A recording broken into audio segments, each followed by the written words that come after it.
This shit getting too easy, man. Get too easy. This shit getting too easy. Look at that, 2 shootouts in a row. They gotta find somebody to fuck with. This shit getting too easy. What the fuck, let's go. Okay, then what the fuck you want? Let's race. You bluff, let's take the list. They go for any motherfucker in the shootout. They go for anybody in the shootout. Poo, any of them motherfuckers. I'ma do it for a dime. I'm yelling. Shake that motherfucker one time. Long as we got enough time out to shoot that nigga 5 on 10, I'm not running y'all for nothing less. Cause I don't like the way your crew talk. You gotta have 10,000 from me tonight. I got the track, don't worry about that nigga, let's get it. Oh, what a bad red. Shit, instead of talking, I'ma holler at that bitch. We ready right motherfucking up. No cut. Get it up. Get it up. You know cause I'm bad. Cause I'm bad. Let me go down the motherfucking track and I bet your motherfucking lock it up. Lock it up on your sake. Motherfucking line right here. Let me go down the track. Lock it up. Lock it up on your sake. We gon' get on the stage right there. Lock it up on your sake. Shake it one time. Oh my goddamn. 5 on 10. We're gonna come out and shake. We're gonna go down the track. No, fuck that. Lock it up now. Lock it up now. Come here. Hey, tell them that it's sweet. Hey. Boom.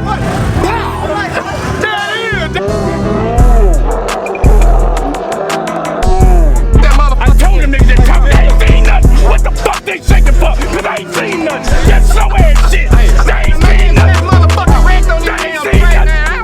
You got lame trust, motherfucker. Okay. Hey, you can't bet that shit. I bet you can't bet that.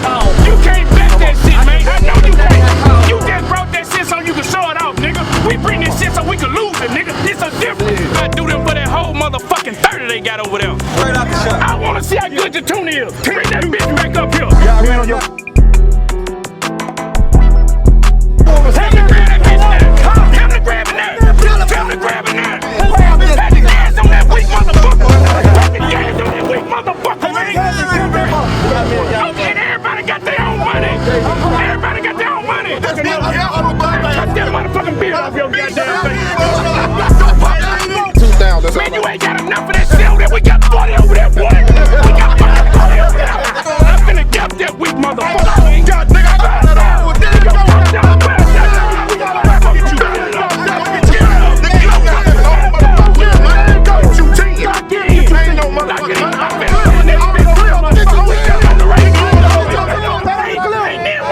Motherfuckers got no money, shut the fuck up!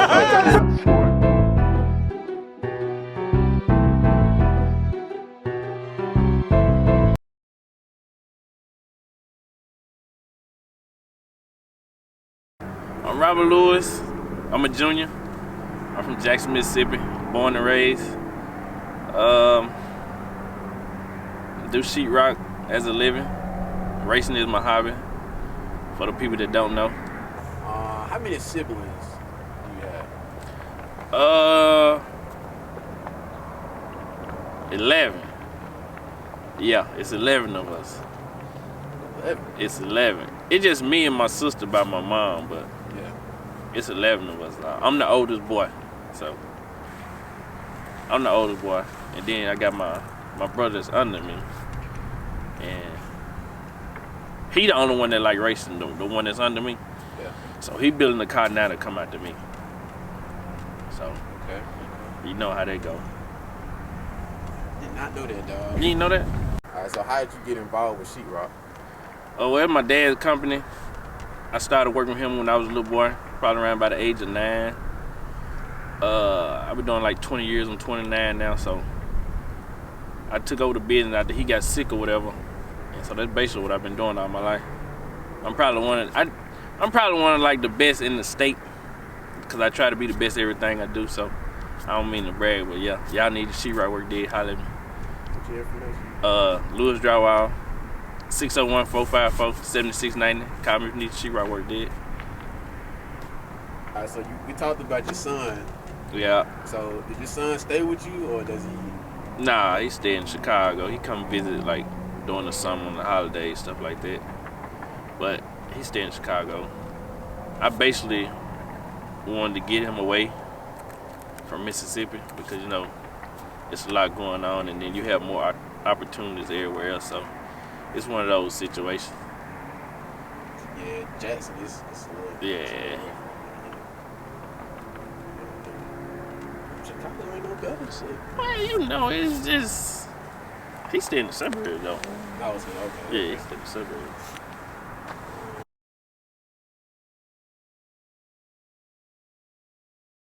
I got you. Yeah, I got a good relationship with her. She actually say she gonna put an insurance policy on me because of the races. So you know how they go. So she still care for you. Yeah.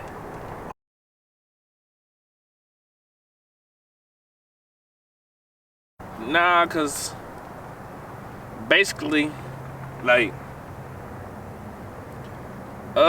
this year I really zoned in, and I really didn't have time for like no relationship or nothing like that, cause I wanted to focus more on bettering myself as a driver as a whole. Like, you really don't have time outside of work, cause once I get off, it either be late, we gotta go to the track, weekends I'm gone, so I really don't have time, you know what I'm saying, for really to be focused on a relationship, and it's really just a distraction, but who knows?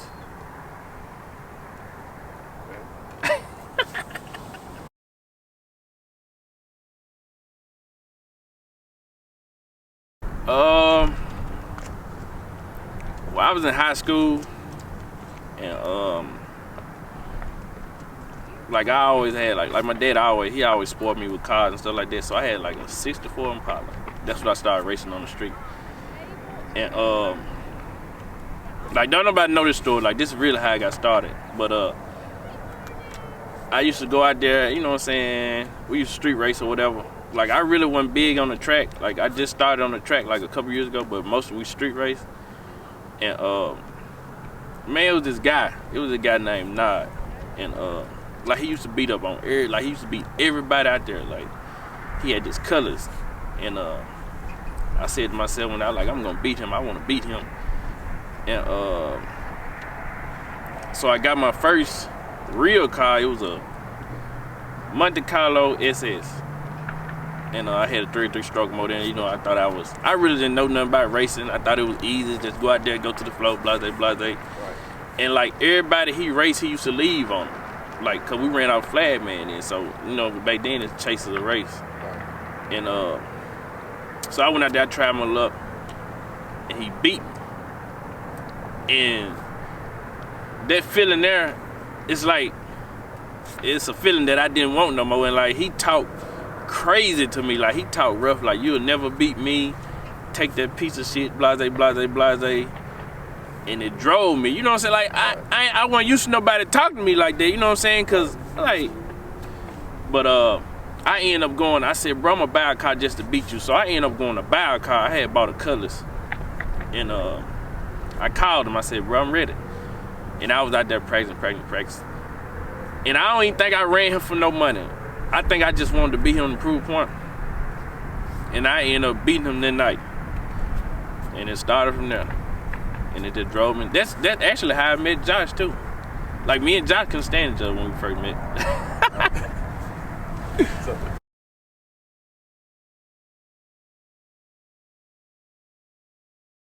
I met Tupac same way. Me and Tupac didn't like each other. You gotta get to work, man. Ain't no other way. They already know Tupac gonna come play. No matter where is it. Yes, sir. Out of state, in state, we race. Like me and Tupac, we got into it.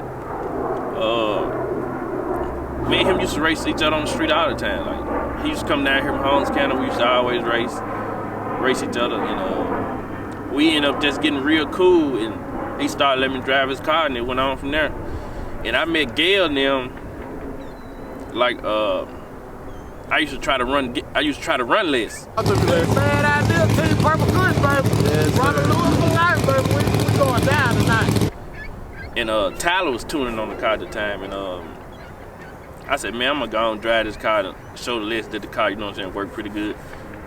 And I ended up driving the car, and when I started driving the car, I think we went like 11-0, 12-0 that year. Like we went undefeated.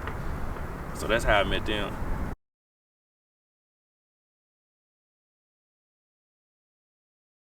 So, just to hear my name. Just to hear your name. Just to hear my name. That's the real reason I get it. Like, you just don't know the feeling. Like, little kids walking up to you, hey, that's Robert right there, you know what I'm saying? Like, and they want to take pictures and stuff like that, and just for people to know who I am when I go places. That really would drive me getting in these cars, basically.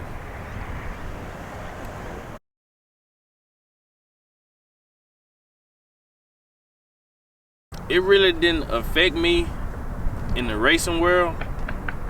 It affected me as a person as a whole, because like after the situation was over, I felt bad for what, you know what I'm saying, how the situation went down, because I should have handled it in a better way. But you just don't know. Like, I had a lot build up, and there was a lot going on, and it's some stuff like that went on behind the scene that I shouldn't have listened to, that I listened to, and it popped out that way. But like, it hurted me, because you know, me and Kate, we used to be, well, we back cool now, but yeah, like, that's like really the only competitor that I have in Mississippi is Kate. You know what I'm saying? So I love going to the track to race Kate, because he the only one give me competition right here, as far as like environment, stuff like that. But I'm glad that we got that part over with or whatever. But yeah, it affected me. It hurted me, really. A lot of people don't know that, but it did.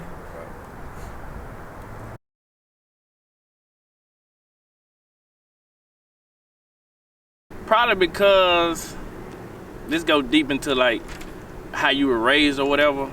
Like, I was the firstborn, my daddy's son, so I had to follow in like his footsteps or whatever. So everything I do, I try to be the best at what I do, because I try to make him proud. So when I got into racing, like, I told myself like I wanted the world to know my name. You know what I'm saying? Like, I went to races, people didn't know who I was.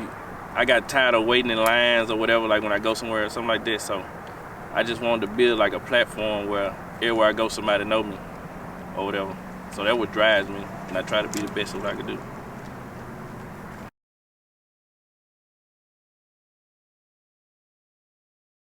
Wow. Damn, why you had to ask me that? I ain't want them to know that part. But now, who I look up to as a right now, it gotta be Trigger Man. It gotta be Trigger Man. That's who I wanted to be like. I wanted to be like Trigger Man. Because basically my whole style is somewhat I got from him, like the way he talked to people, and like you go to the track and you walk past people that are like, oh, that's him, that's him, you know what I'm saying? So that's the type of stuff that I wanted. But that's why I looked up to Trigger Man. And what else you said? Basically just why. And why? Look up to him. And because, because, I do got similar style. yeah, and because you know he the guy to beat when you go to the track. Like, so that's the type of stuff I wanted from Mississippi, because we really not big in the race world. Like that's why I'm glad you started recording, because like we've been racing, but we didn't have nobody to make videos of us racing, you know what I'm saying, getting out every move or whatever. And so the other states got more shine than we did. And so, but that's who I looked up to, Jamie Trigger Man. That's what I wanted to be like. Okay, man.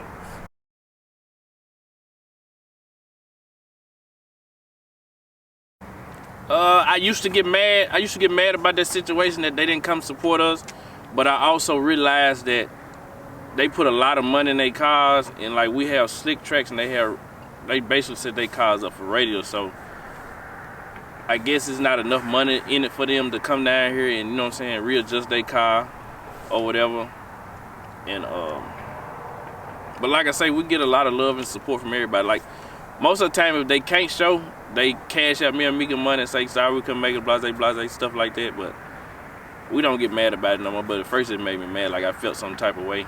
But I also, when I started racing, I understood that it takes a lot to switch over and get your car to go down the track, because most of the radio tracks, they are concrete barriers, so, and we got guardrails. A lot of people don't want to tear their cars up, and then some of them have insurance on their cars, so they really can't bring their cars or whatever, because if they wreck at the track, the insurance won't pay for it. So, you didn't know that?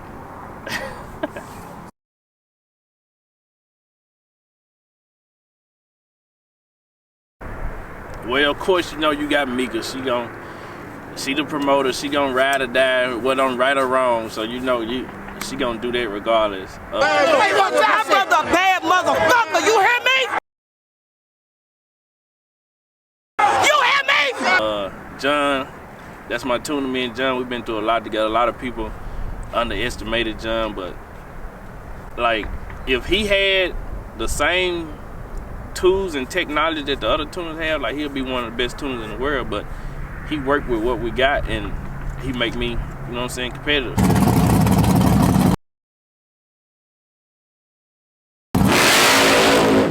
So, and then you got Square. Oh, goddamn! That goddamn clinic ain't doing so good neither. Square he gonna talk his noise. Square my guy. Square my guy. Then you got Duke.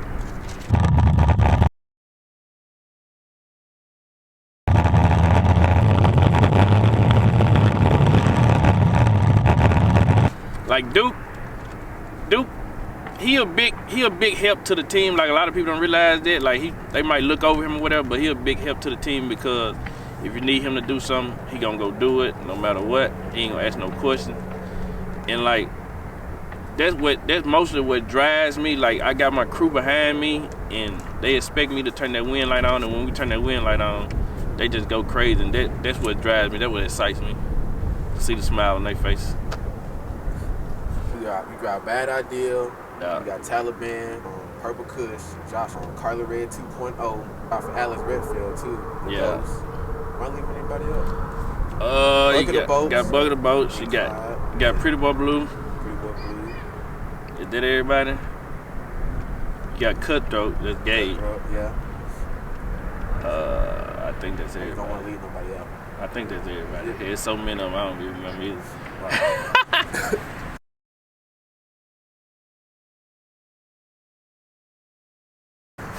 Actually make me feel good. Like I know, like if I tell them that the car needs something, they jump on it. They get what the car needs. They make sure the car's safe, and so it feels pretty good.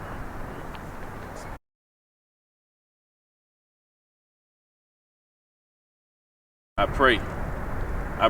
Sometimes I forget. Now, I ain't gonna lie to you. I do forget sometimes, but most of the time I pray before I race. But I just like, I need that thrill, that nervousness to drive me. You know what I'm saying? Like, that what makes me cut a light, me being nervous. So that's how I use, like, if I get nervous, I just use the energy into cutting the light. That's really the secret to it.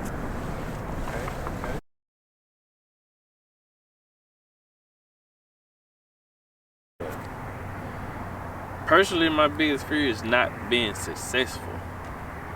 And that's my biggest fear. But as far as being in a race car... Wait, what's your definition of successful? That's a good question. As in, like... Damn, boy, you done fucked me up with that question. You know what I mean? Everybody got their own little definition, whether it be having a lot of like money. Like me accomplishing everything that I want to accomplish before I die. Put it like that. What are some things that you want to... I want to be one of the top racers in the world. You know what I'm saying? I want to leave something where my son could look up to, like I used to look up to my dad, basically. You know what I'm saying? Because my son, he more hype about, like if he's here now, he'll be, but he more hyped about this race stuff than I am. You know what I'm saying? So that's why I try to be on my best behavior when I'm on YouTube, because I know he be watching, but then again, he know that's just how I am and that's how I act. So, but like, my biggest fear, like when in a race car, as in, I really don't get scared. Like if I wreck or something, I really don't get scared.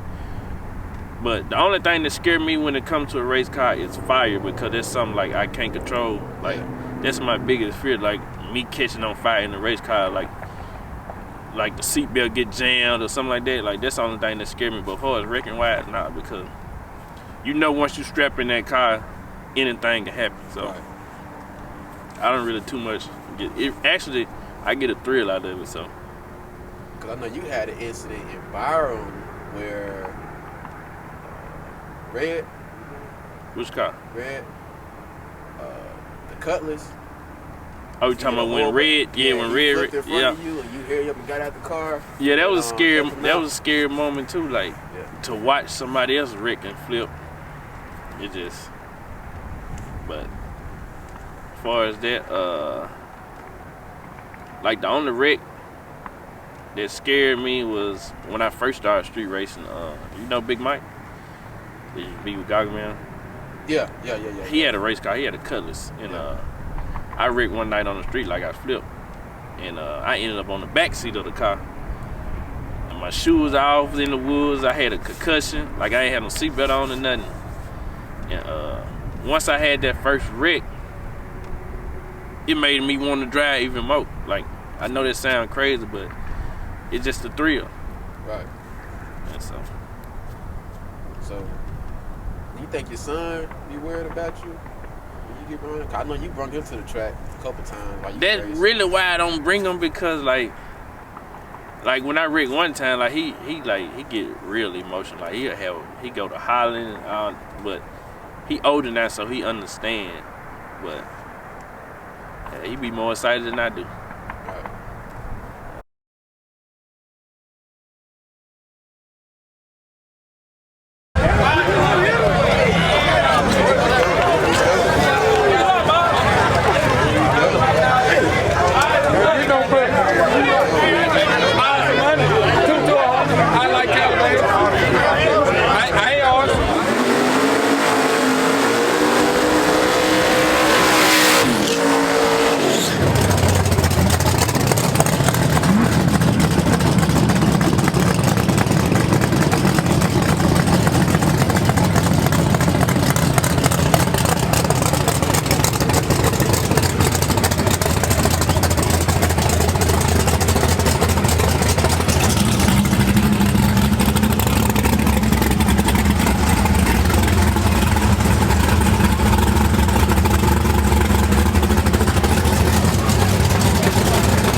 Well, you know, Poo-Poo been the guy to beat for a long time.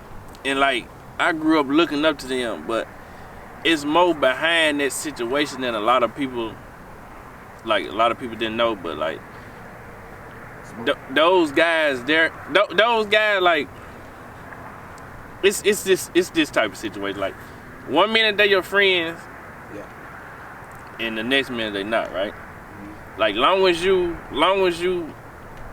they control you, everything good.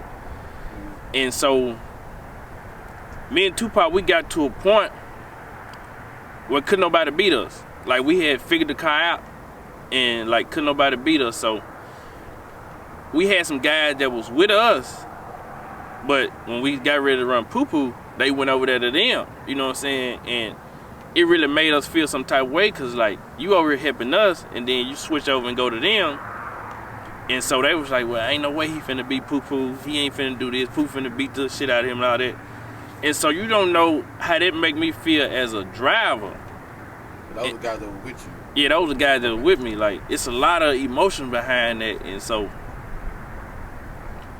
that's why we did everything in our power to beat him that night. And then when I beat him, like, I wanted to cut up. Don't get me wrong. You know I wanted to cut up. I wanted to show out, but I couldn't. Like, I couldn't.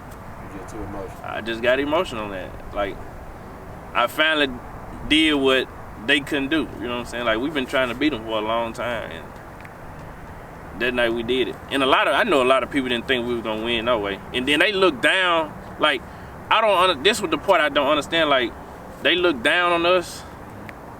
Like, when we racing, like, and so we the underdogs in every grudge race or situation there is. Why? I don't know. Like, I'm to the point now, like, what more do we have to prove to show you this is what we built for? So, it goes something like that.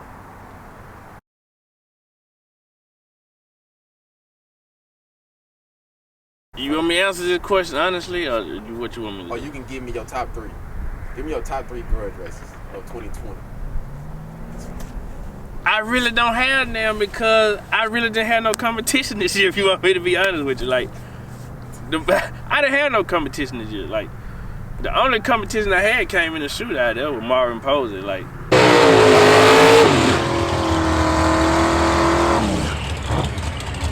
$5K on the line, y'all.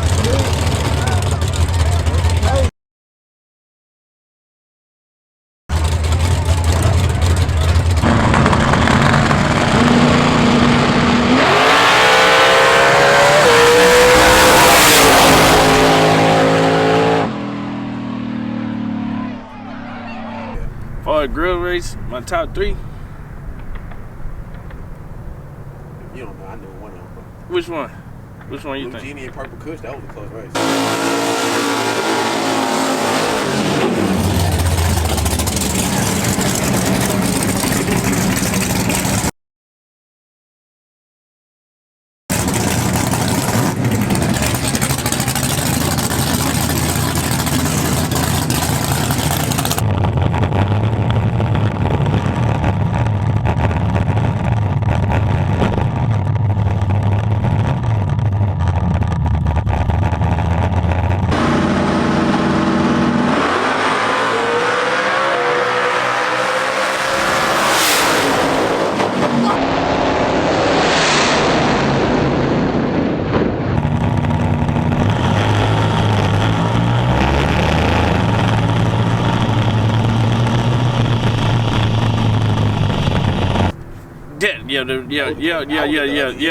That was a close race. Nah, I underestimated that race because my tuner, he told me, he said, man, he said, that truck faster than what you think. I said, nah, John, that truck ain't fast. We ain't got to worry about that. I'm gonna let him get the tree and take off. And so when the race happened, and I'm gonna be honest with you about that race too. A lot of people don't know this, but we took off. I gave him the tree. You know what I'm saying? I ain't try to cut a perfect bug. And so when I get ready to go to high gear, I see he was still in front of me. I like, what the hell? But he honestly would have beat me that night. He lost that race because he looked over at me. And when he looked over at me, his truck moved out the center. And he lost the mile an hour that he had. And that's how he ended up coming around. That's probably one of the closest races that I'd have had, real races this year. Yeah, that is. That's a close one. In my opinion, that's a close one.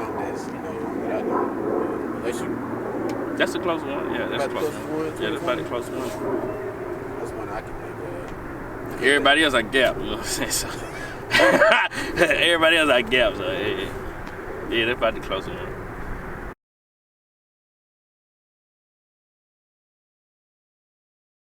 Talking about driver wise?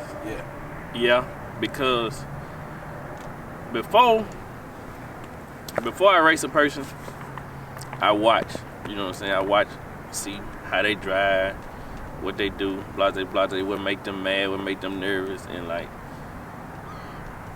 a lot of drivers already beat when they line up to me because all the pressure on them, because they know one thing, they either gonna have to go or they gonna have to have a faster car. So a lot of people ask me why I don't get nervous is because I don't have no pressure. Like, I'm gonna cut my same light every time. The pressure on them, they gonna have to leave with me. So most of the time they end up leaving behind me or they end up red lighting. So I really feel like I can compete with anybody in the world. Like all the drivers, because like every track got the same tree.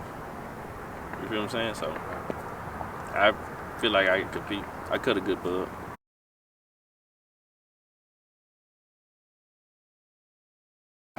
That's part of the game.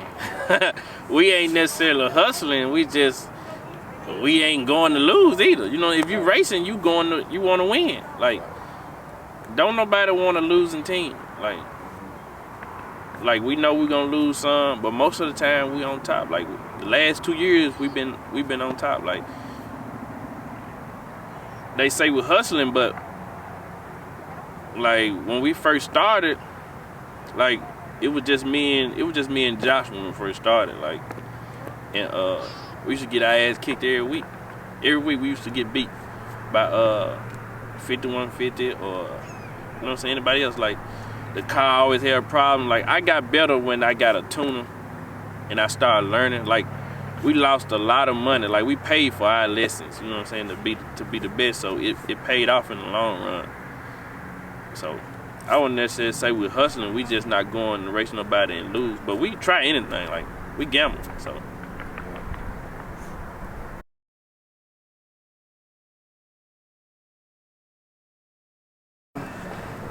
I'm deciding now.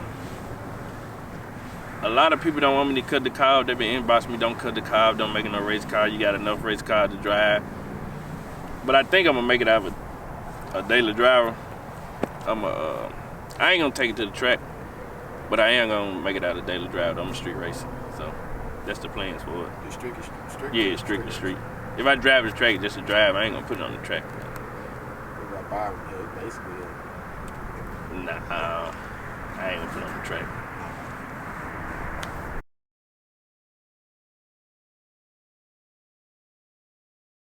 If you can answer that. I can't exactly. I had added it up. I want to say altogether profit. The whole team, we probably made like 60,000 this year, about 60,000 70,000 this year.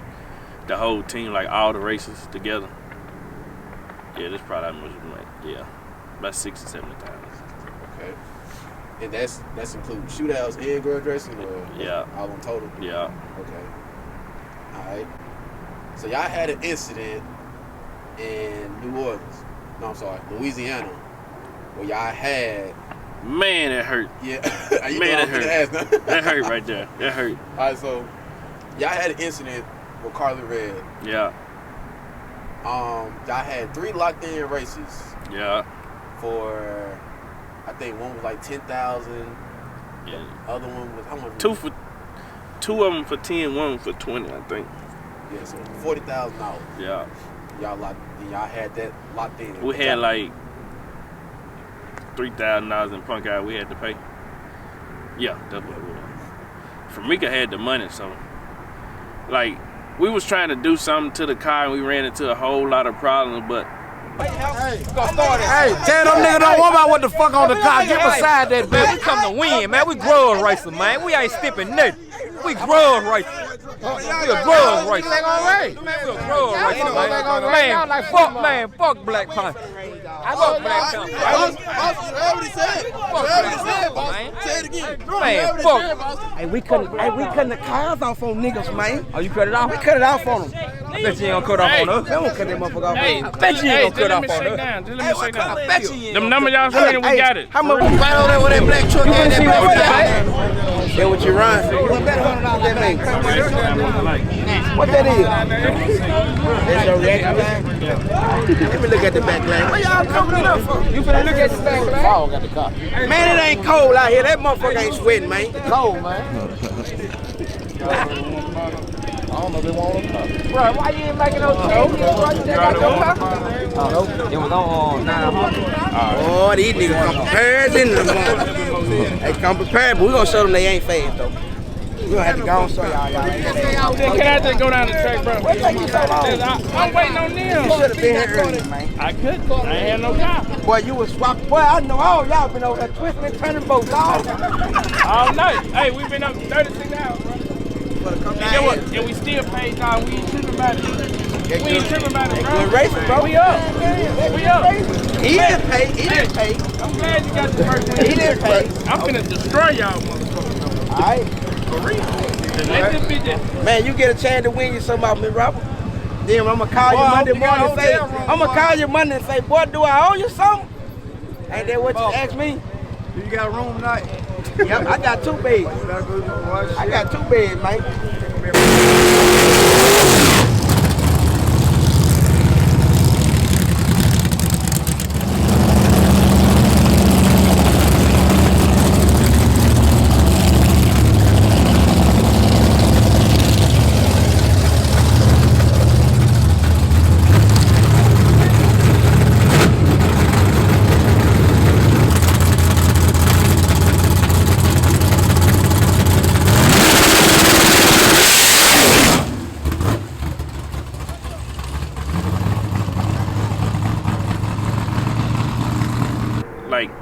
had took the cage out the car because it wasn't safe.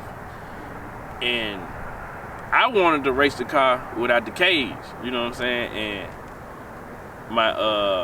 my chassis man and my tuner, they was like, nah, we ain't gonna let you do that. We gotta put a cage back in this car. Right. And we didn't get the cage in the car in time, so I think we was locked in for like 7 o'clock or 3 o'clock or something like that. So we and them had to pay like $3,000 in punk out, even though we still came. But that's one weekend I wish that I could take back, because you just don't know that. I don't like losing money like that, and then I know I got them covered. Like, I don't like losing like that. Yeah, I think y'all had Black Panther covered. Man, come on, man. Black Panther, the Buzzers, all them folks, they dead, man. You gonna see 2021. We're gonna get it popped out 2021.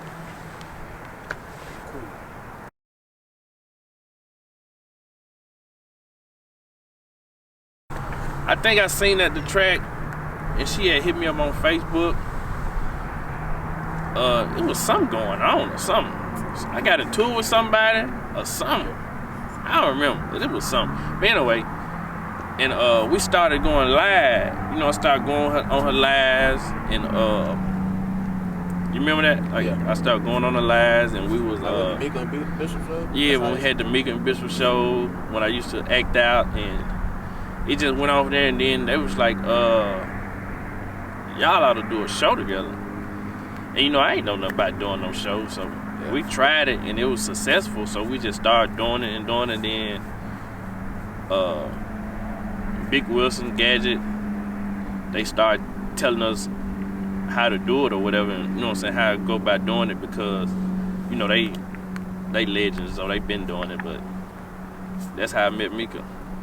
We just popped out. Right.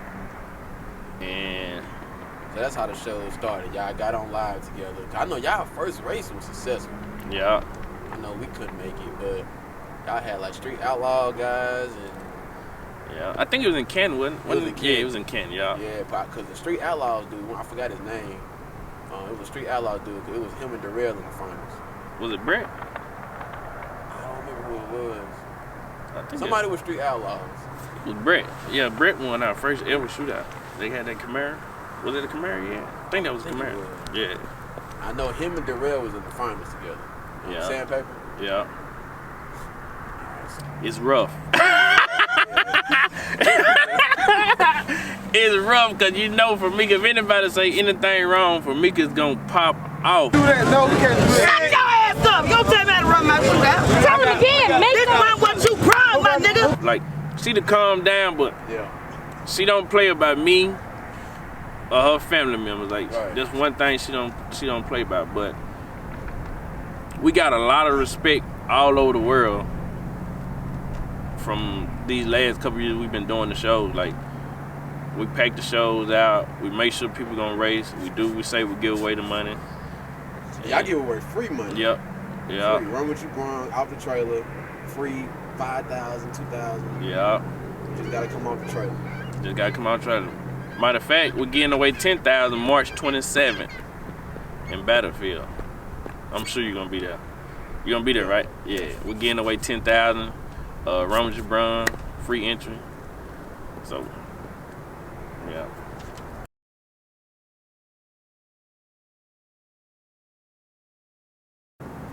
Uh, 2021. To go undefeated. Just like that. Go undefeated. Be better than I was this year. I want to take my team to somewhere they never been before, so I'm really gonna step on everybody's toes this year. Well, next year, I'm gonna step on everybody's toes. And I know it's a lot of competition coming next year, cause they tried this year, but it was just too late. But we really didn't show our hand, so I'm really not worried about nobody 2021. And that's about it. Yeah, that's about it. I don't want to come off as being cocky now. It's just when you the best, that's just how it is, you know? Right. Okay. When you say you the best, you're not worried about anybody in Mississippi, correct? Nope. Nobody. Nobody. Nobody sparks your attention. Nobody at all. No, not at our tracks, like our home track. No, I ain't really worried about it.